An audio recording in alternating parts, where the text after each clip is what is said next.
नमस्कार मित्रांनो, ठरलं तर मग या मालिकेच्या आजच्या भागामध्ये मी तुम्हा सर्वांचे अगदी मनपूर्वक स्वागत करते. आजच्या भागामध्ये आपल्याला पाहायला मिळतं की आता प्रिया किचनमध्ये काम करत असते.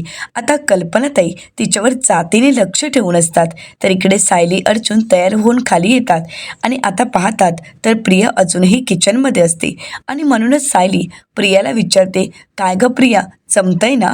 नाहीतर कालची चूक सुधारायला जाशील आणि आज काहीतरी नवीन उद्योग करून ठेवशील. एक गोष्ट लक्षात ठेव की अस्मिताताई आणि पूर्णा आजी यांना वेळेवरच जेवण हवं आहे. तर आता प्रिया सायलीला म्हणते, हे बघ, तू मला शिकवायला जाऊ नकोस. आता दादागिरी करत प्रिया बोलायला जाणार, परंतु त्याचवेळी ती शांत होते आणि म्हणू लागते, म्हणजे सायली होतच आलंय, त्यामुळे तू काळजी करू नकोस असं मला म्हणायचं आहे. तर कल्पनाताई सायली अर्जुनला विचारतात, तुम्ही कुठे बाहेर निघालाय का? तर अर्जुन म्हणतो, हो, बाहेर निघालो आहोत. तर कल्पनाताई अर्जुनला म्हणतात, बरं झालं, म्हणजे तुम्ही आल्यानंतर तरी तुम्हाला तन्वीच्या हातचं गरमागरम जेवण जेवता येईल. अर्जुन म्हणतो, हो मम्मा, पण मला यायला उशीरच होणार. मला वाटतं मी रात्रीच घरी येईन, तोपर्यंत तरी तन्वी तुझं जेवण होईल ना बनवून? आता मात्र प्रिया रागानेच अर्जुनकडे पाहते. आता प्रियाची झालेली फजिती पाहून सायली आणि अर्जुनला हसायला येत असतं. तर दोघंही बाहेर निघालेले असतात. कल्पनाताई म्हणतात, बरंच सावकाशचा. सायली म्हणते, येते हाई मी, असं म्हणत सायली आणि अर्जुन दोघंही निघून जातात. आता मात्र प्रिया विचार करत म्हणते, अर्जुन तर ऑफिसला निघाला आहे, मग सायली त्याच्याबरोबर काय गेली असावी? हे खोटं तर बोलत नसतील ना? मैपत शिकरेने तोंड तर उघडलं नसेल ना? कारण नागोबा मगापासून मला फोन करतोय हेच तर सांगायचं नसेल ना? आता प्रिया घाबरून गेलेली असते. प्रिया पटापट जेवण आवरायला सुरुवात करते. पीठ मळायला घेते तर त्या पिठाचं पाणी झालेलं असतं आणि हे सगळं काही पाहून कल्पनाताईंना हसायला येत असतं. तर दुसरीकडे पाहायला मिळतं सायली अर्जुन इन्स्पेक्टर सावंत आता महिपत शिकरेंच्या घरापर्यंत पोहोचलेले असतात. तर इन्स्पेक्टर सावंत म्हणतात, आम्ही ज्यावेळी सुमन किल्लेदार यांचा फोन ट्रेस केला त्यावेळी त्यांच्या फोनचं लोकेशन हेच दाखवत आहेत. तर अर्जुन म्हणतो, पण हे कसं शक्य आहे? सुमन काकू इथे काय येईल आणि तिचा मोबाईल इथे काय करत असेल? कारण सुमन काकूचा मोबाईल तर तिच्याकडे नाहीच आहे, म्हणजे नक्की कोणाकडे असेल हा? तर आता सायली म्हणू लागते, कदाचित नागराज काकांकडे तर नसेल ना? कदाचित नागराज काकाच सुमन काकूचा मोबाईल घेऊन इथपर्यंत आले असतील आणि म्हणूनच हे लोकेशन दाखवत असतील. तर इन्स्पेक्टर सावंत म्हणतात, नाही, तसं असणं शक्यच नाही आहे, कारण आम्ही नागराज किल्लेदार यांचाही मोबाईल नंबर ट्रेस केला आहे, परंतु त्यांचं लोकेशन त्यांच्या घराचंच दाखवत आहेत. आता हे ऐकल्यानंतर सायली अर्जुनला धक्काच बसतो. सायली अर्जुन विचार करू लागतात की सुमन काकूंचा मोबाईल इथपर्यंत आलाच कसा? तर त्याचवेळी चैतन्य आलेला असतो. अर्जुन म्हणतो, आलाच तो. चैतन्य, काय झालं? परमिशन लेटर मिळालंय ना? तर चैतन्य म्हणतो, येस, परमिशन मिळाली आहे कोर्टाकडून. आता रितसरपणे महिपत शिकरेच्या घराची झडती घेण्याचं लेटर आपल्याला मिळालं आहे, त्यामुळे आता काळजी करायचं कारणच नाही. आता अर्जुन आणि इन्स्पेक्टर सावंत या दोघांनाही लेटर आलेलं असतं. अर्जुन लेटर पाहतो, खुश होतो. तर इन्स्पेक्टर सावंत अर्जुनला म्हणतात, आता मला सील तोडावं लागेल, तोपर्यंत तुम्ही याच. असं म्हणत इन्स्पेक्टर सावंत आणि त्यांची टीम महिपत शिकरेंच्या घराच्या दिशेने जातात. तर इकडे सायली अर्जुनला म्हणते, अहो, तुम्हाला पोलीस स्टेशनला जायचं होतं ना? मग तुम्ही आणि चैतन्य भाऊजी पोलीस स्टेशनला जा. इथे काही असेल तर त्याचा शोध मी घेईनच. तर अर्जुन म्हणतो, सायली, तुला एकटीला सोडून मी पोलीस स्टेशनला जावं असं तुला वाटतंय का? अगं, ही महिपत शिकरेचं घर आहे आणि महिपत शिकरेच्या घरात मी तुला एकटीला सोडणार नाही. सायली हसत म्हणते, अहो, त्यात काय होतंय? महिपत शिकरे आहे का घरी? नाही ना, मग काय एवढी काळजी करताय? तर अर्जुन म्हणतो, तो असला किंवा नसला तरीसुद्धा काही झालं तरी मी तुला एकटीला जाऊ देणार नाही, कारण गेल्या वेळी मला माहीत आहे सुमन काकूंना शोधायला एकटीच घराबाहेर पडलीस आणि त्यानंतर माझी काय अवस्था झाली ना, ती मला माहीत आहे. त्यामुळे आता मी तसं काहीही होऊ देणार नाही, तुला एकटीला कुठेच जाऊ देणार नाही. आणि हो, महिपत शिकरेच्या घरी तर नाहीच नाही. तर सायली म्हणते, अहो, पण माझ्यासोबत इन्स्पेक्टर सावंत आणि त्यांची टीम आहेच ना? अर्जुन म्हणतो, नाही, मला कोणतेही रिस्क घ्यायची नाही. आता तुझ्या जीवाला काही झालं तर मी जिवंतच राहू शकत नाही. आता सायली आणि अर्जुन एकमेकांकडे पाहू लागतात. दोघंही एकमेकांच्या नजरेत हरवून गेलेले असतात. चैतन्य त्यांना भानावर आणतो आणि म्हणू लागतो, चला आता आपल्याला जावं लागेल. आणि कसं आहे ना सायली वहिनी, हे लेटर अर्जुनच्या नावावर आहे, त्यामुळे अर्जुनला तर इथे थांबावंच लागेल. परंतु काय करणार, अर्जुनला त्याच्या बायकोपासून कुठे जावंच असं वाटत नाही ना, त्याचं पाऊलच चालत नाही आहे. त्यामुळे आता तर आपल्याकडे पर्याय नाही. चला, आपल्याला महिपत शिकरेंच्या घराची झडती घ्यावी लागेल. असं म्हणत सायली, अर्जुन, चैतन्य आता सर्वजण महिपत शिकरेंच्या घरी काही पुरावा सापडतो का यासाठी महिपत शिकरेंच्या घराची झडती घेण्यासाठी निघालेले असतात. तर दुसरीकडे पाहायला मिळते, इकडे मात्र साक्षी खूप अस्वस्थ झालेली असते. तिला तिच्या वडिलांची ती अवस्था अजिबातच पाहवत नसते. साक्षी म्हणू लागते, अण्णांची अवस्था साधी पाहवतही नाहीये. आता मला काहीही करून अण्णांना बाहेर काढावंच लागेल. काहीतरी करावं लागेल की ज्यामुळे माझे अण्णा निर्दोष सुटू शकतात. पण काय करू, अण्णांची केस कोण लढवेल? दामिनी देशमुख? नाही, दामिनी देशमुख तर अण्णांची केस लढवणारही नाही आहे.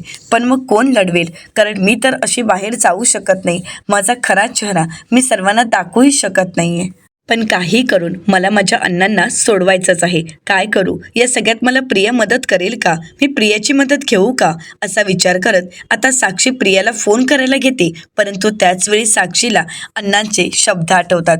अण्णा साक्षीला म्हणालेले असतात की आजपासून कोणावरच कधीच विश्वास ठेवू नकोस. त्या नाग्यावर तर नागीच नाही आणि प्रियावर तर अजिबातच नको. आणि म्हणूनच साक्षी फोन कट करते आणि म्हणू लागते, नाही, मला प्रियाची मदत घेऊन चालणार नाही. कारण अण्णांनी मला तसं सांगितलं आहे. पण काय करू, मला काहीतरी करावंच लागेल. अण्णांना सोडवणं गरजेचं आहे. असं म्हणत आता साक्षी विचार करू लागते.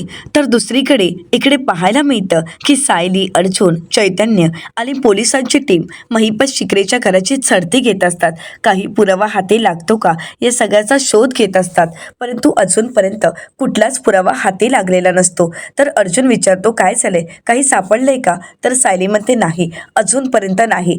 तर चैतन्य म्हणतो, हो अर्जुन, अजूनपर्यंत असा कुठलाच पुरावा हाती लागला नाही. तर अर्जुन म्हणतो, इथे तुम्ही झडती घ्या, तिथे मी पाहतो. असं म्हणत सायली, अर्जुन आणि चैतन्य सर्वच जण आता पुरावा शोधण्यासाठी पुन्हा एकदा सुरुवात करतात. तर त्यावेळी सायलीच्या रखान्याकडे आलेली असते. त्या रखान्याचे, त्या कपाटाचे 3 कप्पे खोलत नसतात. त्यामुळे सायली आता ते खोलण्याचे प्रयत्न करत असते. एक कप्पा तर उघडलेला असतो आणि सायली त्यामध्ये पाहते तर घरचे काही डॉक्युमेंट असतात. परंतु त्यानंतर सायली ते 2 ड्रॉवर खोलण्याचा प्रयत्न करते. परंतु काही केल्या ते ड्रॉवर तिला खोलता येत नसतात. सायली प्रयत्न करते परंतु काहीच हाती लागत नाही. आणि म्हणूनच ती अर्जुनला म्हणते, अहो इकडे येतं का जरा, मी हे एक ड्रॉवर खोलून पाहिलं तर त्यामध्ये घरचे कागद आहेत. परंतु ही 2 ड्रॉवर्स आहेत ना, ती खोलतच नाही आहेत. फक्त असं वाटते की ती शो म्हणून लावण्यात आली आहेत. परंतु मला खात्री आहे की या 2 ड्रॉवरमध्ये काहीतरी आपल्याला सापडू शकतं. आता अर्जुन म्हणतो, खरं आहे सायली. तर इन्स्पेक्टर सावंत कॉन्स्टेबलला म्हणतात, कॉन्स्टेबल ते ड्रॉवर बाहेर काढा. आता ज्यावेळी जे ड्रॉवर ओपन होत असतं ते बाहेर काढलं जातं आणि त्यानंतर आतमध्ये काही मिळतं का याचा शोध घेतात. आणि त्याचवेळी एक बॅग हाती लागते आणि ती बॅग अर्जुनकडे दिली जाते. अर्जुन म्हणतो, बॅग नक्की काय असेल या बॅगमध्ये? असं म्हणत अर्जुन बॅग खोलतो तर महिपत शिकरेंनी महत्त्वाचे डॉक्युमेंट लपवून ठेवलेले असतात. आणि हे महत्त्वाचे डॉक्युमेंट म्हणजे सिटी हॉस्पिटलमधील असतात.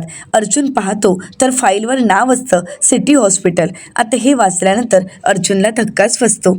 अर्जुन म्हणतो, ही तर सिटी हॉस्पिटलची फाईल आहे. सायली पाहते आणि म्हणते, ही तर त्याच हॉस्पिटलची फाईल आहे ज्या हॉस्पिटलमधून आपल्याला प्रतिमा आत्यांची खोटी डेड बॉडी सापडली होती. आणि म्हणूनच अर्जुन आता ते सर्व डॉक्युमेंट चेक करू लागतो. ते सर्व डॉक्युमेंट पाहताच अर्जुनला सगळ्या काही गोष्टींचे खुलासे होऊ लागतात. अर्जुन म्हणतो, यात बऱ्याच काही गोष्टी समोर येत आहेत. आणि म्हणूनच अर्जुन त्या फाईलमधील प्रत्येक डॉक्युमेंट चेक करून पाहतो. आणि ज्यावेळी शेवटचं पान उघडलं जातं त्यावेळी एक कागद असतो, त्यामध्ये असतं पेमेंट डन NK. आता मात्र अर्जुन म्हणतो, NK म्हणजे? तर त्याचवेळी सायली म्हणते, NK म्हणजेच नागराज किल्लेदार असू शकतं. आता अर्जुन आणि पोलिसांची टीम यांना सगळ्यांनाच धक्का बसतो. तर सायली म्हणते, माझी खात्री आहे की हे पेमेंट नागराज किल्लेदार यांच्याच अकाउंटला गेलेलं आहे. तर अर्जुन इन्स्पेक्टर सावंत यांना म्हणू लागतो, आपल्याला NK कोण आहे हे कळायलाच हवं. कारण महिपत शिकरेंनी जी काही प्रतिमा त्यांची खोटी डेड बॉडी आपल्यासमोर दाखवली होती त्याशी NKचं कनेक्शन आहे. कारण प्रतिमा त्यांच्या खोट्या डेड बॉडीचं पेमेंट हे NK यानेच केलं आहे. त्यामुळे NK कोण आहे हे लवकरात लवकर आपल्याला कळायला हवं. सायली म्हणू लागते, आणखी कोण आहे याचा शोध तर घ्यावाच लागेल. अर्जुन म्हणतो, महिपत शिकरेच्या घरात अजून काही ना काही क्ल्यू आपल्याला मिळू शकतात, परंतु कोर्टाने आपल्याला आजच्या दिवसाचीच मुदत दिली होती आणि आजची वेळही संपत आली आहे. तर इन्स्पेक्टर सावंत म्हणू लागतात, काळजी करू नका, मी कोर्टाकडे जाऊन वेळ वाढवून घेतो, तोपर्यंत तुम्ही तुमचं काम सुरूच ठेवा. असं म्हणत आता इन्स्पेक्टर सावंत कोर्टात जायला निघालेले असतात. तर सायली अर्जुन अजून काही क्ल्यू मिळतो का हे शोधू लागतात. तर दुसरीकडे पाहायला मिळतं, किल्लेदारांच्या घरी आता प्रतिमा आत्या सुमन काकूंना जेवायला घेऊन येतात आणि म्हणतात, सुमन जेवायला बस, मी तुला जेवण वाढते, तुझ्यासाठी मी तुझ्या आवडीचं जेवण बनवलं आहे. तर सुमन काकू म्हणतात, वहिनी अहो तुम्ही का केलं ते सर्व काही, मी केलं असतं ना जेवण. तर प्रतिमा आत्या म्हणतात, सुमन आत्ता कुठे तू घरी आली आहेस, अगं इतकी वर्ष तर तूच जेवण बनवत होतीस ना, तूच सगळं काही घर सांभाळत होतीस, मग आता मला ही संधी मिळाली आहे तर ती करू देत ना. पण एक लक्षात ठेव सुमन, तुला लवकरात लवकर बरं व्हावं लागेल, तू एकदा बरी हो म्हणजे माझी काळजी मिटली. तर आता हे सगळं काही नागराज काका बाहेरूनच पाहत असतात. त्याचवेळी सुमन काकूंचं लक्ष जातं की नागराज काका आपल्यावर लक्ष ठेवून आहेत आणि म्हणूनच सुमन काकू पुन्हा एकदा घाबरल्याचं बिथरल्याचं नाटक करतात आणि मोठ्यानेच ओरडत प्रतिमा आत्यांना म्हणतात, तू इथे काय करतेस, तू बाजूला हो, मला माहीत आहे तू आता मला बांधून ठेवणार, उपाशी ठेवणार, मला माहीत आहे तू माझा छळ करणार आहेस. प्रतिमा आत्या म्हणतात, सुमन अगं शांत हो, मी आहे आणि तू असं का बोलतेस. सुमन काकू म्हणतात, हो मला माहीत आहे तू मला मारणार, आता मी मरणार हो ना, मला मारलं जाणार हो ना. असं म्हणत सुमन काकू काहीही बोलू लागतात आणि हे सगळं काही पाहिल्यानंतर नागराज काकांच्या लक्षात येतं की खरंच सुमनला त्रास होत आहे आणि म्हणूनच ते खुश होतात. रविराज सर धावत येतात आणि म्हणतात, सुमन अगं काय झालंय. सुमन काकू म्हणतात, मला माहीत आहे आता तुम्ही सर्वजण मला बांधून ठेवणार, मला मारणार आणि वडापाव खायला देणार हो ना, नाहीतर मला उपाशी मारणार. रविराज सर म्हणतात, नाही सुमन तू सेफ आहेस, तू घरी आहेस. सुमन काकू म्हणतात, नाही मी घरी नाही आहे, प्लीज मला घरी जाऊ द्या. असं म्हणत सुमन काकू खूप घाबरलेल्या अवस्थेत असतात. आता रविराज सर म्हणतात, प्रतिमा तिला अगोदर वरती तिच्या रूममध्ये घेऊन जा. प्रतिमा आत्या म्हणतात, हो मी तिला तिच्या रूममध्ये घेऊन जाते. आता प्रतिमा आत्या सुमन काकूंना त्यांच्या रूममध्ये घेऊन जात असतात. तर त्याचवेळी नागराज काका रडण्याचं नाटक करत तिथे येतात आणि म्हणतात, सुमन म्हणजे सुमनला काय होतंय, म्हणजे सुमनची ही अवस्था मला पाहवतही नाहीये. असं म्हणत नागराज काका रडण्याचं नाटक करतात. परंतु आता प्रतिमा आत्या सुमन काकूंना त्यांच्या रूममध्ये घेऊन जातात. तर दुसरीकडे पाहायला मिळतं, आता सचिन विचार करू लागतो. सचिन म्हणू लागतो, नाही असं करून चालणार नाही, काहीही करून मला सुभेदारांच्या घरात घुसायलाच हवं, कारण एवढ्या मोठ्या श्रीमंत घरातली मुलगी माझी बायको आहे आणि याचा जर मला काही फायदा झाला नाही तर काय उपयोग आहे, मला आता काहीही करून सुभेदारांच्या घरात जावंच लागेल. असं म्हणत तो विचार करू लागतो की आता काय करू शकतो. परंतु त्याचवेळी तिथे साक्षी येते आणि सचिनला आवाज देत म्हणते, सचिन काय झालंय, कसला विचार करतोयस तू, काही प्रॉब्लेम झालाय का सचिन, तसं असेल तर मला सांग. सचिन म्हणतो, नाही सॅम काहीच प्रॉब्लेम झाला नाही, मी तर आपल्या फ्युचरचा विचार करत आहे, म्हणजे आपलं नातं तर इतकं छान आहे, मग त्याचा विचार नको का करायला. तर साक्षी म्हणते, विचार कसला करायचा आहे, आपण लग्न करणार आहोत ना. आता हे ऐकल्यानंतर सचिनला धक्काच बसतो. साक्षी म्हणते, काय झालंय सचिन, आपण लग्न करणार आहोत ना. तर सचिन आता शांत होतो. त्याला मीडियाचं बोलणं आठवतं, ती बातमी आठवते की आत्ताच प्रसिद्ध असणारे बिल्डर महिपत शिकरे यांना 22 वर्षापूर्वी झालेल्या अपघाताच्या गुन्ह्याखाली अटक करण्यात आली आहे. आता मात्र सचिन साक्षीला म्हणतो, हो साक्षी आपण लग्न करणार आहोत, परंतु मामा तर येऊ देत. तर साक्षी म्हणते, मामा कशाला हवेत. तर सचिन म्हणतो, मला रीतसरपणे त्यांच्याजवळ हात मागायचा आहे. कसं आहे ना, सगळ्या गोष्टी या रीतसरपणेच होणं गरजेचं आहे आणि म्हणूनच मी मामांची वाट पाहत आहे, कधी येणार आहेत मामा. आता मात्र साक्षी शांतच होते. तर सचिन म्हणू लागतो, एकदा का मामा आलेत की मी त्यांच्याजवळ तुझा हात मागणार आहे आणि मामांनी स्वतःहून आशीर्वादाचा हात डोक्यावर आणि तुझा हात हातात दिला की त्यानंतर आपण लगेच लग्न करणार आहोत. मी मामांची वाट पाहत आहे, कारण काय आहे ना की आपल्या लग्नात कोणीतरी मोठं आपल्याला आशीर्वाद देण्यासाठी हवं आणि आपले मामा आहेतच आणि तुझे मामा आपल्याला नक्कीच भरभरून आशीर्वाद देतील आणि म्हणूनच तर मी मामांची वाट पाहत आहे. साक्षी मात्र शांतच होते. तर दुसरीकडे पाहायला मिळतं, महिपत शिकरे म्हणतात, मी साक्षीला तर सांगितलं आहे की त्या नाग्यावर आणि प्रियावर अजिबातच विश्वास ठेवू नकोस. त्या दोघांवर विश्वास ठेवण्याच्या लायक ते नाही आहेत, कारण कुठल्याही क्षणी ते काहीही करू शकतात. साक्षीला गाफील ठेवून ते तिला अडकवण्याचा प्रयत्न करू शकतात, परंतु नाही, मी असं काहीही होऊ देणार नाही.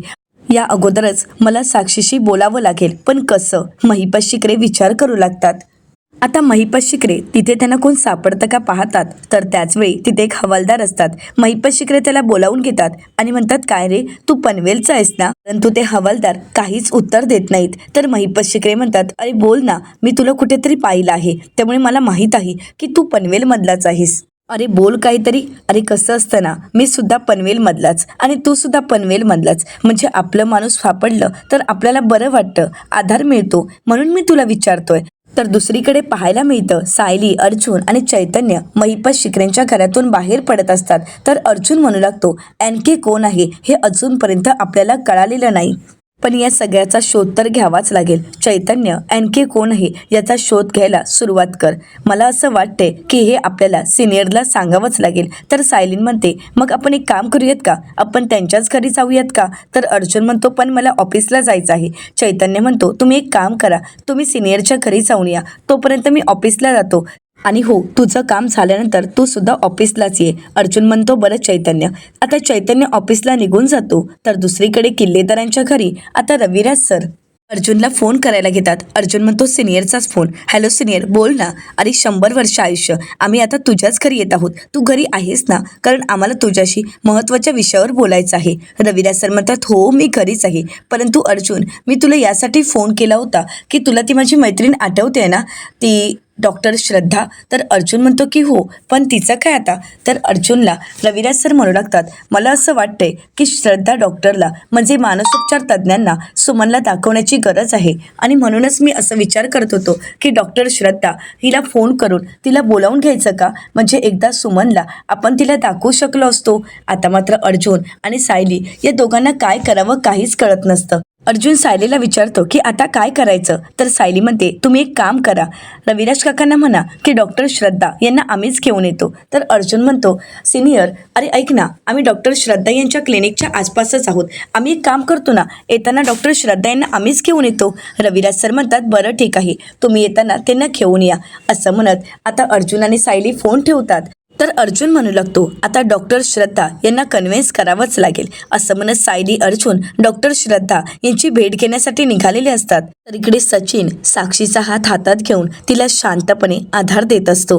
तर त्याचवेळी सचिनला फोन येतो. सचिन म्हणतो, सॅम, मला माझ्या कॅनरा बँकमधल्या मित्राचा फोन येत आहे, एकच मिनिट. असं म्हणत सचिन बाजूला येतो आणि विचारतो, झालं का काम? तर समोरून जे उत्तर मिळतं ते ऐकून सचिन म्हणतो, काय म्हणजे अजून 1 महिना? मग मी माझी कामं कशी करायची आहेत? माझंच अकाउंट ऑपरेट करण्यासाठी मला रिक्वेस्ट करावी लागणार आहे? मला काही माहीत नाही, पुढच्या 15 दिवसात काम व्हायलाच पाहिजे. असं म्हणत रागानेच सचिन फोन ठेवतो. साक्षी विचारते, काय झालंय सचिन, काही प्रॉब्लेम झालाय का? तर सचिन नाटक करत म्हणतो, नाही सॅम, तू विचार करू नकोस आणि टेन्शन तर घेऊच नकोस. तर साक्षी सचिनला म्हणते, सचिन तू असं कसं बोलू शकतोस? नाही, तुला सांगावंच लागेल की नक्की काय झालं आहे. तर सचिन म्हणतो, सॅम अगं काही नाही, माझं ते कॅनरा बँकमधलं अकाउंट ते अजूनही ऑपरेट होत नाही आणि म्हणूनच मी रिक्वेस्ट केली होती, परंतु त्या माझ्या मित्राचं म्हणणं आहे की अजून 1 महिना लागेल, पण तोपर्यंत मी काय करू, कारण मला तिकडच्या घराचे EMI भरायचे आहेत, माझेसुद्धा काहीतरी खर्च आहेत, त्यासाठी पैसे लागणारच आहेत ना. तर साक्षी म्हणते, सचिन अरे एवढा का विचार करतोयस तू, मी आहे ना तुझ्यासोबत. सचिन म्हणतो, सॅम नाही, हे मला योग्य वाटत नाहीये, अगोदरच तुझ्याकडून मी 1 लाख रुपये घेतलेच आहेत आणि आता परत नाही, मी तुझ्याकडून पैसे नाही घेऊ शकत. तर साक्षी म्हणते, असं काहीही नाहीये, मी तुझ्याकडे पैसे मागितलेही नाहीयेत, पण मला सांग तुला किती हवे आहेत? आता सचिनने जी अमाऊंट सांगितलेली असते ती अमाऊंट ऐकल्यानंतर साक्षीला धक्काच बसतो. सचिन म्हणतो, 5 लाख. साक्षी म्हणते, 5 लाख? आता तर सध्या माझ्याकडे एवढे पैसे नाही आहेत, मामा इथे असते तर त्यांच्यासाठी हे अशक्य नव्हते, त्यांनी एका क्षणात तुला पैसे दिले असते, पण माझ्याकडे एवढे पैसे नाही आहेत सचिन, सॉरी. सचिन म्हणतो, इट्स ओके सॅम, नको एवढा विचार करूस. आता सचिन मनाशीच म्हणतो, आता काहीही करून सुभेदारांच्या घरचं काम व्हायलाच पाहिजे. मला सुभेदारांच्या घरी घुसावंच लागणार आहे आणि त्यानंतर त्या अस्मिताला खोळात घ्यावं लागेल. काही करून अस्मिताला खोळात घ्यायला हवं, तरच मला पैसे मिळू शकतात असं म्हणत आता सचिन साक्षीला म्हणतो, सॅम मला एक महत्त्वाचं काम आलंय, मी आलोच असं म्हणत सचिन तिथून निघून जातो. तर साक्षी अण्णांचा विचार करू लागते. तर दुसरीकडे सायली अर्जुन डॉक्टरांकडे पोहोचलेले असतात. तर अर्जुन म्हणू लागतो, डॉक्टर श्रद्धा यांनी तुम्हाला सर्व काही सांगितलंच असेल सुमन काकूंच्या ट्रीटमेंटबद्दल. तर आता डॉक्टर म्हणू लागतात की हो, परंतु एखाद्या माणसाबद्दल एखाद्या व्यक्तीबद्दल असं खोटं सांगणं खरंच चुकीचं आहे. खरं तर एखाद्या व्यक्तीबद्दल असं खोटं भासवणंच चुकीचं आहे. मुळात तो पेशंट आहे हे सांगणंच चुकीचं आहे.